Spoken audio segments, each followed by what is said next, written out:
Meet Victoria is presented by Thrive Fuel.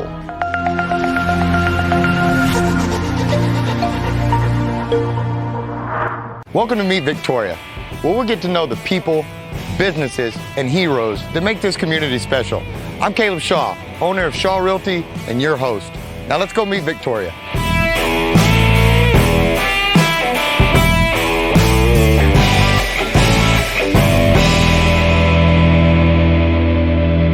Hey gang, Caleb Shaw, and we are back with another Meet Victoria.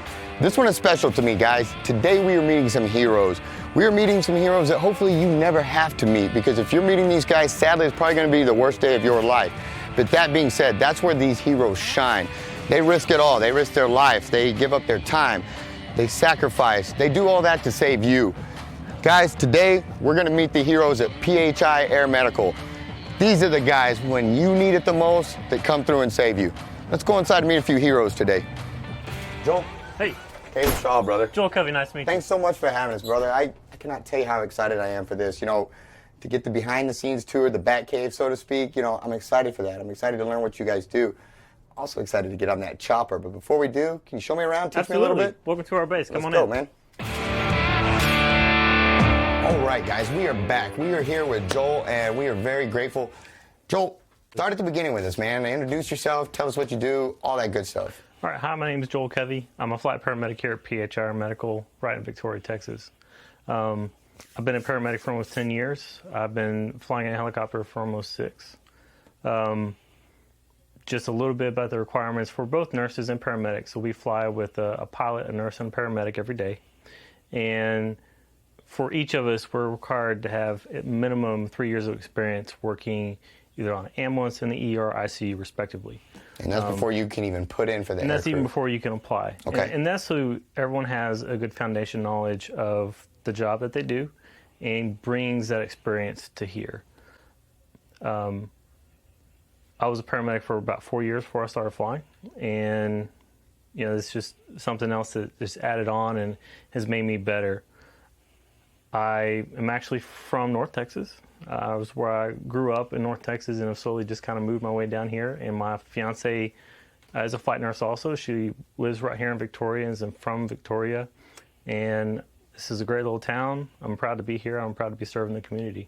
Well, and we're proud to have you. You know, as I said earlier, you know, unfortunately, when people when you guys come in, it's a lot of times or not a lot, most of the time, it's a bad day for somebody, and it's a catastrophic event that's happened that they feel that it warrants you guys coming in. How does that work? How are your calls initiated? How do you guys end up on a scene, or what is the process of getting you guys to a rescue?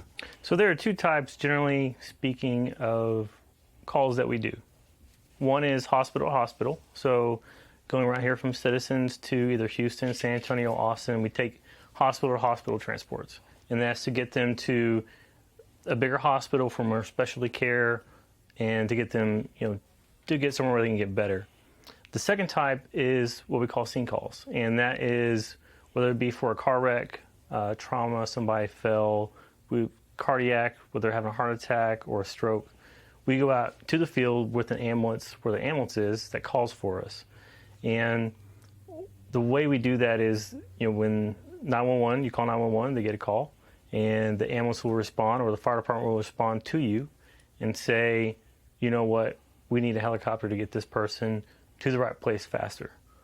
And we also offer some specialty capabilities, and that has translated over the years that the Victoria Fire has blood also. We carry blood. We've carried blood for almost 8 years on our helicopter 24/7, 365. Wow.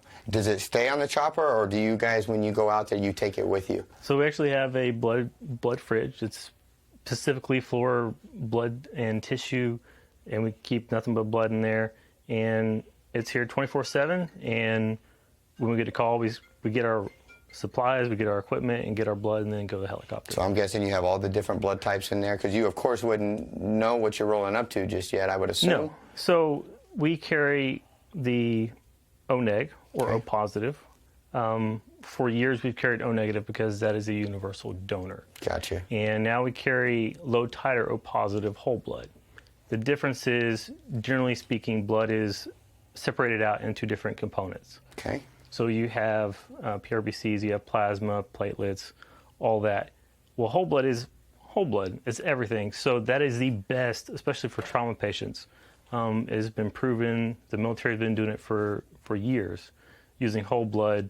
So we're giving you everything possible, especially if you're a traumatic patient, that we're giving you all the components to help clots and, get you where you need to be. That's a lot. Now, when you guys are in flight and stuff like that, I would assume that it adds an extra degree of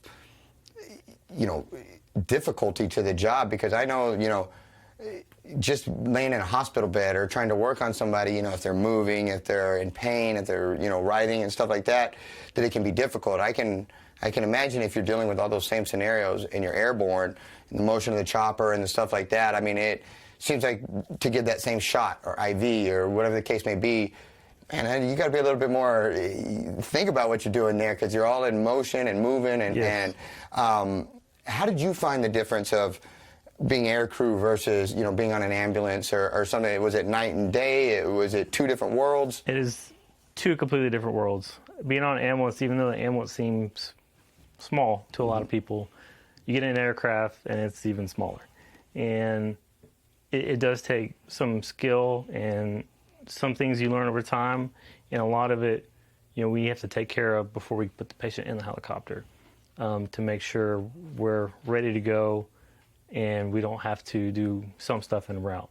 Gotcha. Now, when you guys do take off to a call, will you know right away when you're leaving, hey, we're picking that patient up and we're coming right back to our home base? Or is it determined on site, like, no, we actually need to keep going and go to Houston or San Antonio or something like that? Or, how do you, is that a call that's made before you guys ever take off, or is it does it unfold as you go? It depends. Okay. So it's hard. There's the one thing I do like about this job is that everything is different. Every call is different. Every day is different. And sometimes we may know a little bit of information, but a lot of that can be determined when we get there. We know very little dispatch information when we get the call, and there's some reasons for that. But if we're doing a hospital transport, we know when we're telling where we're going. That makes sense, yeah. We know where the patient is and where they're being dropped off at. If we have a scene call, we know where the scene call is at, and sometimes we know very, very little information about what the patient is actually going wrong with them. And we just have a location and who we're supposed to talk to, who we're supposed to pick up from, and then we go from there. So this base, we cover 70 to 100 mile radius from this base. So wherever we pick up that patient from on a scene call, whether that be a car wreck or a medical call, depends where we take that patient to as a destination. If we go towards the west, we might go to San Antonio. If we go towards Yoakum, we may go to Austin. We go towards Edna, we may go to Houston. So it all varies about where we're at, and we want to take them to the closest appropriate facility. And generally, that's going to be the highest level of care that we can give. Gotcha. Take them to. That makes sense.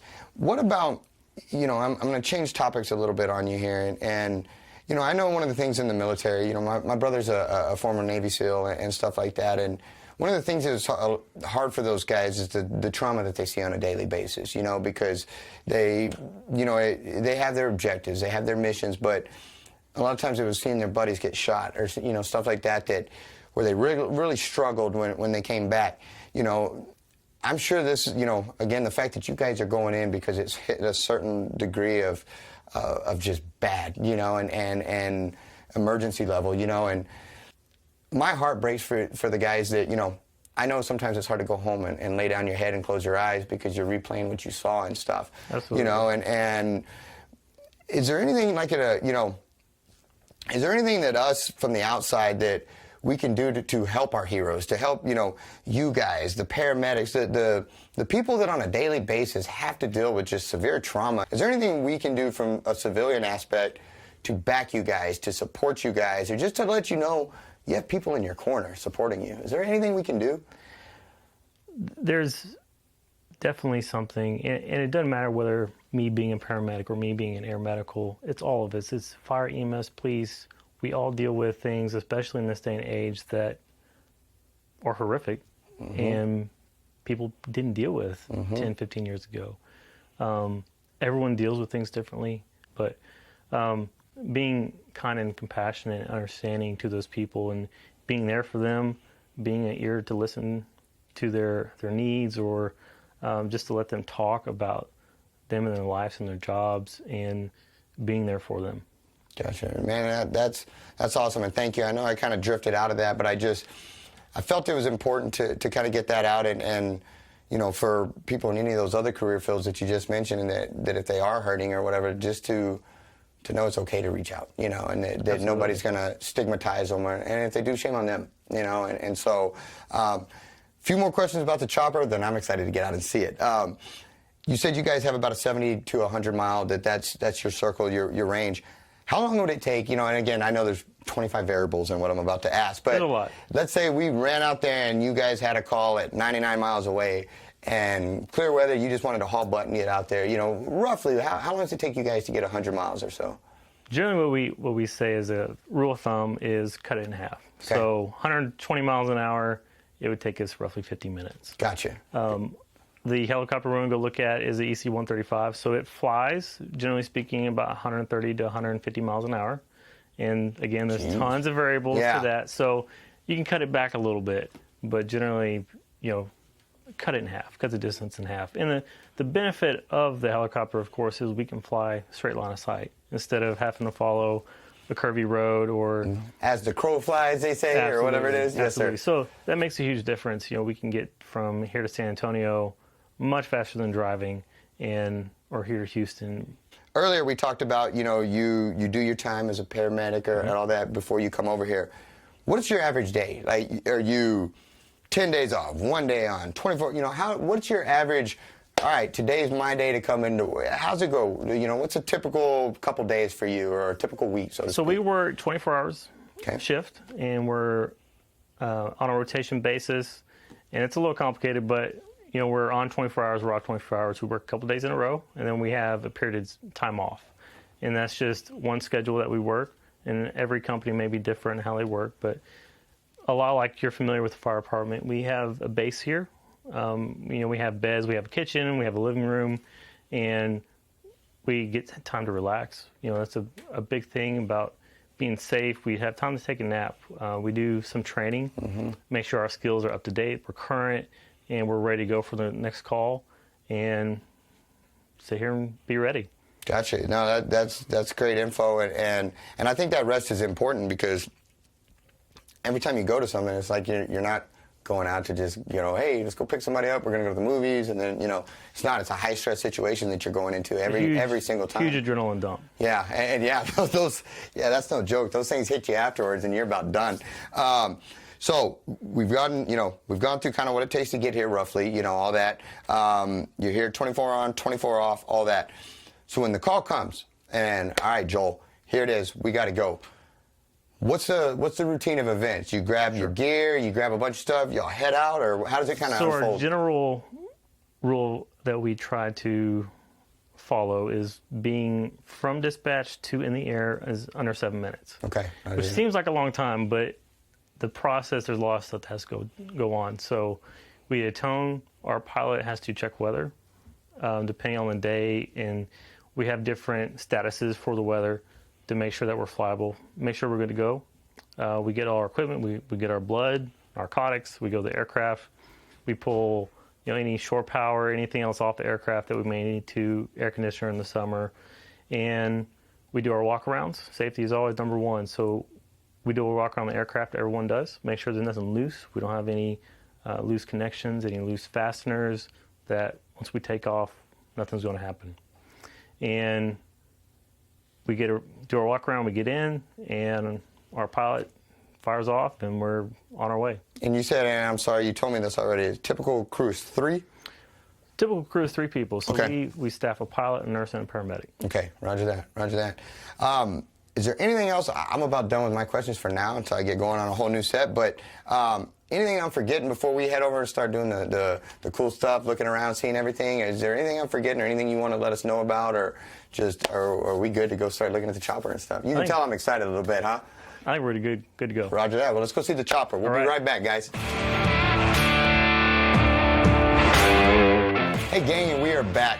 before we head out to the chopper and really get to see all the cool stuff, I wanted to take a minute to meet some of the air crew, to get to know the heroes themselves that are showing up, risking everything to come and save you. So, without further ado, I'd like to introduce my friend, Chris. Tell me a little about yourself, brother. My name's Chris. I'm from Victoria, born and raised. Ventured out of Victoria a short ways for a couple of years, but came right back. Right back. So this is, my community. I've been a paramedic since 2008, so 11 years. I've been flying for 3 now, and I love it. What kind of made you decide that, first and foremost, before air crew, what made you decide to go into being a paramedic? That's what I wanted to do. As soon as I got out of high school, I went straight into it here at the college and just kept hammering away till you became one, huh? Yep.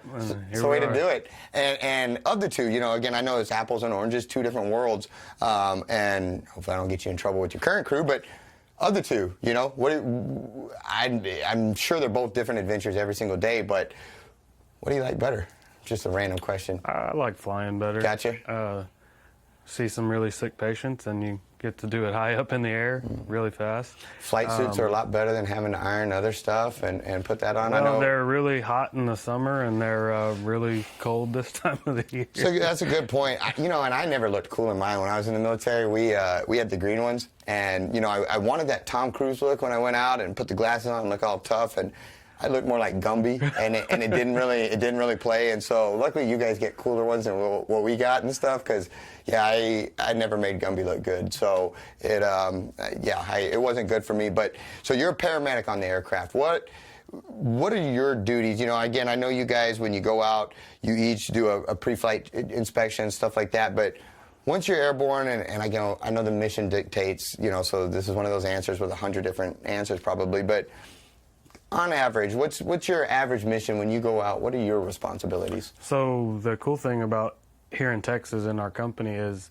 between the paramedic and the nurse, we have the same responsibilities as far as to the patient goes. Now, the standard stuff we do, the pre-flight check and all that, we can divide that up between, each crew member or each medical crew member. One will do, certain parts, but we'll all do a walk around, before we leave. But as far as taking care of the patient goes, we both share the same responsibilities. It's really a team approach to it. Gotcha. Yeah, and I would think it would have to be, under the stress and the chaos of the situation, and I'm sure when you guys do, fly into a scene or a crash site or something like that, I'm sure it makes a scene, for lack of better terms. It would seem pretty dramatic to have a aircraft come flying in and all that kind of stuff, and so I know there's a lot of stress, and you're already flying into a bad spot. So I guess that's that camaraderie and that teamwork of knowing what your buddy's doing and him knowing what you're doing, and you guys having each other six and making that work. It adds some calm to the storm, so to speak. So you've been doing this how long? 11 years. Yeah, you're going to retire out of this? You're going to maybe segue become a pilot, something like that? I don't plan on doing anything. Hey, well, I'll tell you what, from a grateful community, we appreciate you guys. What you all bring to the table, it can't be understated, because you're literally saving lives on a daily basis, and like we talked about earlier with Joel, you guys aren't flying up to happy situations. You're not flying up to, where everybody's singing Kumbaya and it's a good, happy thing. You're flying into terrible stuff. And you guys are the ones that, when people open their eyes, that they see carrying them to the chopper and doing all these things. And so the impact that you guys have, and part of the reason we wanted to highlight you all is because a lot of the people that you guys rescue, you probably never get to see again, and they remember what you did for them, but they don't know who you are. They don't know. Every now and again, somebody will show up here, or they'll maybe back in, in our hospital or something, and we'll be walking through. I've walked through before, and just they're like, "Hey, you guys took me somewhere," and I'm like, "Oh," and we get to talk, and we're like, "Oh, wow." Yeah. And you get to talk to them again, and that's pretty neat sometimes when it does happen. Yeah, it is, and I wish it got to happen more. Not that you guys seek that, that's not why you do it, and I understand that, but I bet there's a lot of people out there that would love to tell you guys thank you, because it was literally a life or death situation, and when they needed somebody, you guys showed up and you answered the call, and so again, we're We're very grateful for the nights that you spend out that you're not at home. You know, we're very grateful for all the stuff that you have to see and that you guys take home with you. That you know, all of that.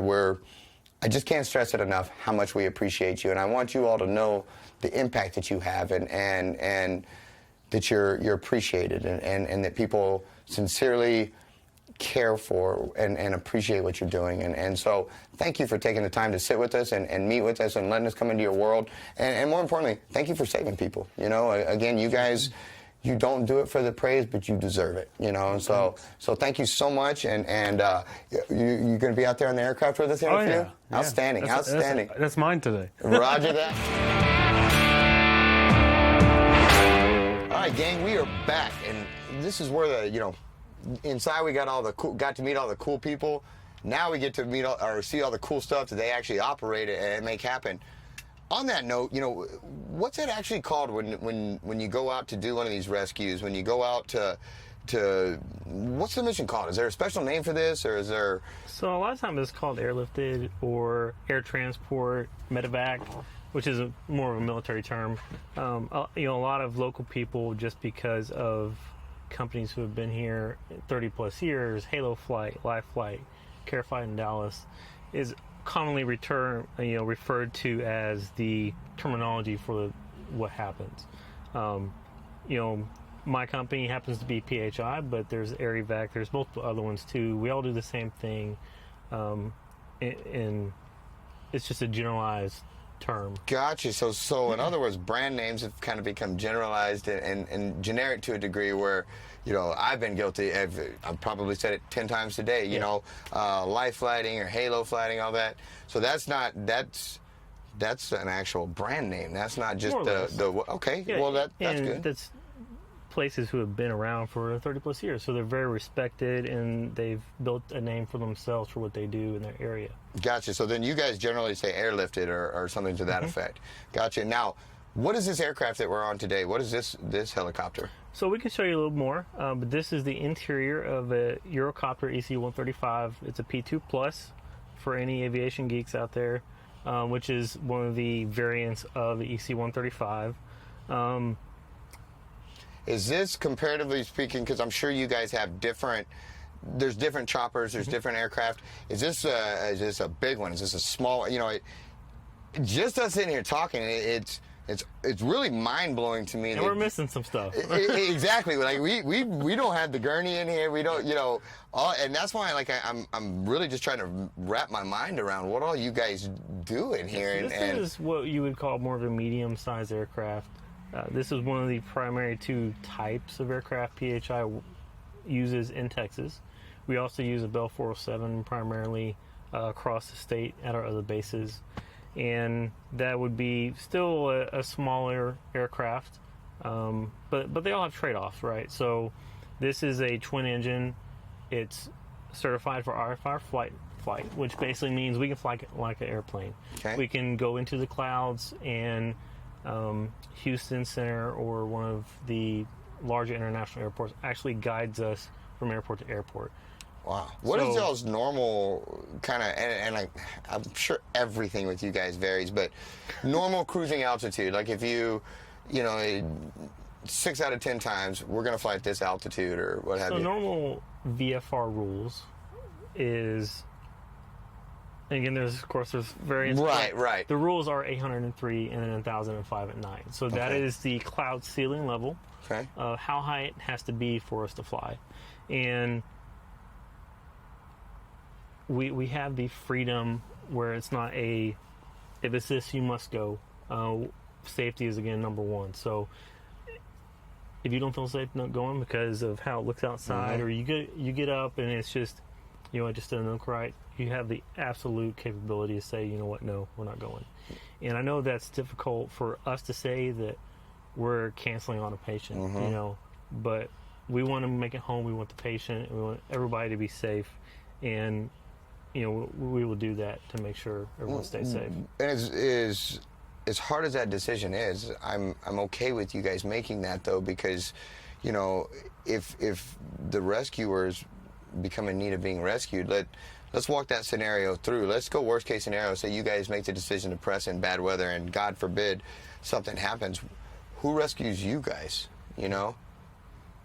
Depends, but nobody. Yeah, and so that's kind of, you know, for the ones that might think that that's a callous decision or something, like there's reason for that and there's merit to it. And so, yeah, and I don't think you guys will ever make that lightly, you know, like, oh man, you know, I'm watching a movie in here, so, you know, we're not going to take this call. It doesn't work that Absolutely way. No, and again, so this was what was cool about this aircraft is I thought everybody came in the sides of these things, and then you dropped the back of this thing, and I was impressed. I didn't see that coming, and so probably one of the coolest thing about this aircraft is it does have its own stretcher, just like a ambulance basically. It's a little different, but we're able to take it in and out, and it does make it a lot quicker, loading the patient, unloading the patient. And the 407 is, like you talked about, a lot of people, you load from the side, so that's how you get everybody in and out. But this is a little bit bigger aircraft. Where's your typical where do you typically sit when we on a normal mission for yourself? So what you're looking at is the 3 patient area seats, okay. or 2 actually, and we have 2 up front, which is in the cockpit. And when we're headed to a call, whether it be a scene call or in a facility, one of us actually sits up front to assist the pilot, help with radio calls, help, you know, look at landing areas, stuff like that, just to be assistance to him and extra eyes. And when we do have a patient, we are both back here. So the nurse would be where you're at, and the medic is where I'm at, and vice versa, because we are equal in the state of Texas. So we swap roles. Interchangeable, pretty so much to speak. every call, you know, we kind of swap back and forth to share duties and make it fair for everybody. You know, so we're back here. A typical flight to Houston from Citizens right here is 50 minutes. Wow. So still a lot faster driving, but it's still a lot of time in the back of the aircraft. Now, do you guys ever take extra passengers in the sense that when you pick somebody up on scene, a family member or something like that? And if so, where would they go? Would they then take the front spot and they sit up there while you guys work back here? Yes. So we do have the capability to take an extra person. Okay. And again, there's a lot of variance. It depends on weight. So helicopters are very weight-based, as means everything has to balance for the aircraft to fly and the aircraft to take off. So if we're overweight, we can't take off. So we have to find that balance of fuel, patient, and even us. So the pilot makes a weight and balance sheet, and he keeps it with him on the iPad, and he adds everything together, and it kind of gives him a generalized guideline whether he can take off with the aircraft. So y'all guesstimate a patient's weight? Well, yeah, we stuff? guesstimate, or we ask the patient if they know. Pediatric patient, which obviously weighs a lot less than you or me. Right. We would have the potentially ability to take the parent if they're can fit and they're under a certain weight. We do take family members, so it depends, but we try to when a case allows. Gotcha. Makes sense. Is there anything right in here that's in our frame of view that, man, you got to see this button, or this does this, or... There's a lot of buttons. I feel like I could just poke all sorts of things and really have some fun in here, but... Luckily, back here is pretty safe, so if you punch a bunch of buttons, we're not going to... Good. Not going to take off, or our videographer get sucked out the back or anything? All those buttons are up front, and I may not let you up there. I don't know. Okay, you're probably smart. Like, you're a smart man. You're a smart man. I do get a little bit excited. Those are what my old military headsets look like. Headsets are for the patient or for riders, and then we, of course, wear helmets whenever we're flying in the aircraft. So, gotcha. And then our intercom system, we get to talk amongst each other, and then we have a radio head right here where we can talk to either EMS or the fire department, or we talk to the hospitals to give reports. Now, I'm guessing a lot of your work then is, do you do it from the seated position, or are you down, and again, I know everything is different, but... Have I said that a lot today? Yeah, I've said every question about halfway through me asking, I'm like, yep, I know there's 10 million answers to this, we try to stay seated in a seatbelt as much as possible. Just like when you've ridden an airplane, there's turbulence, you hit bumps, or you bank an aircraft or anything like that, the pilot's missing a bird. So we try to stay seated as much as possible, but ultimately we're going to do what we need to take care of the patient, and whether that's getting up, starting an IV, adjusting things, but being small has its advantages because everything is almost within reach. You know, I can do a lot of things from sitting right here. That's nuts. So, if there's, say, is the patient's head here or and legs at the end, or is that also situational? Say they have head trauma versus, I don't know, lower body trauma. Do y'all? Yeah. So the head is always up towards here. Okay. And it's kind of in between my legs, and we can show that in a little while. But the head always is up here because that's the most important area, right? If they do have trauma to the lower extremities, we generally know that ahead of time. So we're going to do our best to take care of that, whether it's to put a tourniquet on, bandaging on, splinting on. We're going to do that before we get the patient in here. That way it's done. Okay. And we do have access to the feet in this aircraft, but some aircraft are different where you don't have as much access. So taking care of that before you get in here. And that's another thing of just the skill and things you learn on the job of thinking ahead and planning ahead. And that's super important. Yeah, that just makes a ton of sense. Do you ever have multiple, do you ever get on scene, and I know you do, where there's multiple victims and stuff like that? Is it just kind of prioritized? Because you can only take one patient. We can only take one. So, you know, this aircraft could be outfitted to take 2 patients. But a stance of our company, and there are places that do take 2 patients, but a stance of our company that we can only adequately take care of one person at a time. And that way we're not splitting our attention and our abilities and our capabilities and our equipment trying to take care of 2 patients. So we only take care of one patient at a time. There are more aircraft, you know, if they need multiple aircraft, that's something usually EMS and fire department are very used to and calling for multiple aircraft. That was going to be my next question is, in that same scenario, you know, now knowing you guys take one, will they call in the I was almost going to say Halo flights or the whatever. Yeah. Where they call in from Halo is our neighbor company. Okay. They may be the next closest. Okay. Or sometimes they're closer and we're second. So you guys have good working relationships. Absolutely. So being in this area where multiple different companies are, they may call 5 different companies. You know, there's not 5, but I'm tracking. Yeah. You know, so whoever and however they need to get the patients they have on their scene to the hospital. Gotcha. Well, man, I think I'm going to shut up now and let you maybe show us, you know, putting the patient, or not an actual patient, but the gurney back in, or the stretcher. Sure. What do you call it? Gurney, stretcher, interchangeable? Stretcher. Okay. My terminology is obviously lacking here, but yeah, man, I'll let you kind of give the tour, and I promise I won't push any buttons. I'll just watch, but yeah, I'll shut up now and let you show all the. Yeah, I'll behave. I swear.